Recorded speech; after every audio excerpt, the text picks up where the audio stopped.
my name is Jeff Rolka. I want to thank you for checking out my video. I frequently get asked, what is my key? Like, what is the key that I'm supposed to sing things in?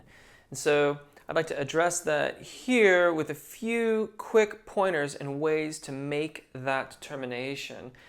Before I do, thank you if you've chosen to subscribe or if you've shared one or many of my videos with your friends. I really appreciate that. There are many ways to support my channel, and they are listed in the description, and I hope that you will avail yourself of some of those. Many are absolutely free. They cost nothing, but they really do help the channel. The short answer to the question of what is my key is, it depends. It really does. It depends on a few key points, pun intended.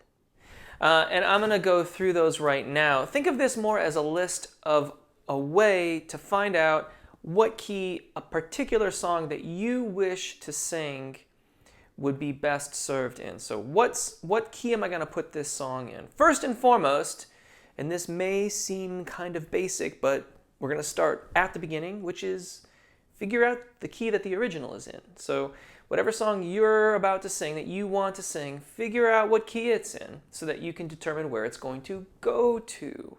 We have to know where we learn about where we're going to go by knowing where we've been, or something like that. I think they talk about that in Moana. Number two, what are the highest and lowest notes? This gives you a firm understanding of the overall range that you will be required to cover in a song.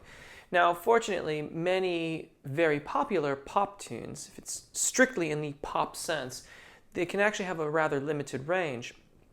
Others, however, that are not strictly in the total pop world can have really, really wide ranges. And that means that we need to then consider how that span of range maps onto our vocal range. So, if you want to sing Bohemian Rhapsody, then it's something like from here to here or something like that is the overall range that's covered by all the voices on the track. If you consider the very highest notes in the harmony parts all the way to the very lowest notes in the harmony parts.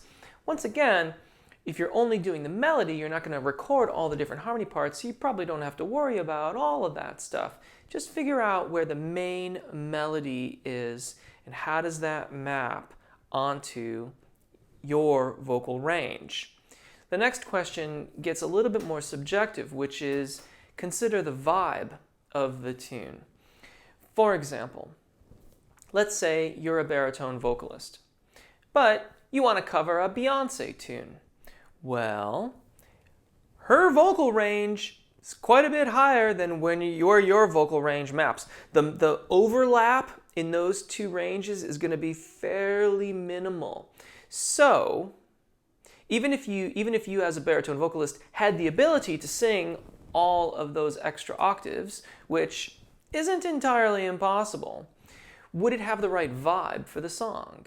If Beyonce is singing some really cool ballad or something to that effect, then your delivery is not necessarily going to reflect the vibe that is required for that song, unless you're going for an entirely different vibe, and then maybe it's something worth considering.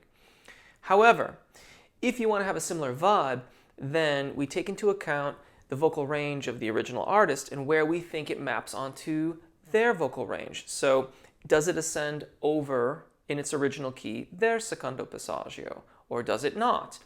Answering those questions, at least roughly, then gives you an idea of how you can place the song in a key for you so that it reflects the usage of the original artist's voice. Finally, I think it's also very, very important to keep in mind that sometimes transposing down and singing up an octave on the melody is the easiest way to get it into a range that we want it to be, rather than trying to move the accompaniment higher and higher and higher and higher and higher up the piano or up the guitar. Moving it down a little ways and then moving the melody up an octave will oftentimes get us into the range that we want to be. The converse is often also true. If it needs to be lower, sometimes transposing the accompaniment part up and then displacing the melody by an octave will get you into the range that is best for you for that song. And although there's quite a few steps and some things to think about here, it gets easier and easier the more that you do it. And if you are doing it by ear, it may take a little bit more time than simply crunching the numbers and looking at the scale degrees, but both will certainly work and certainly help you to either bring forth a more authentic sounding version of the original or help you to make a difference in the way that the song is sung so that you can have your very own take on a tune.